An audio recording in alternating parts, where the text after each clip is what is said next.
from here that we spoke to a man who came up to us and he wanted to speak to GB News, called Ken Ralphs, who was saying that the German and Portuguese authorities were in completely the wrong area because he had met with that suspect, Christian Bruckner, and a potential alleged accomplice 1 week before Maddie went missing.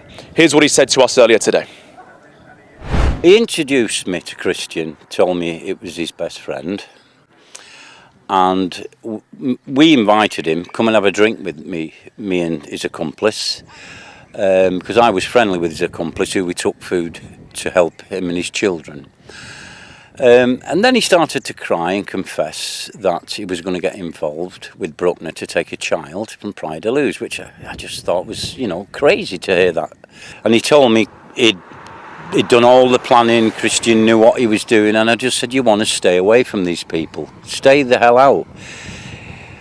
And he cried that he needed the money to get out of this country with his children and his family, and that's why he was getting involved with Bruckner to steal a child. So Bruckner was coming out with his cronies, and they was going to stay at a property and a house in a speech. Now that property is the last place where Bruckner stayed, because the person who owned the house went back to Germany, so he was left on his own there with the accomplice who I was camping with. And the bottom line is that's where they need to be searching. For over 18 years I've pressed the police, I've told them, and all they can do is blame one another for not passing this information on. So that's why I've turned up today, because I am sick to death of it going in one ear and out the other.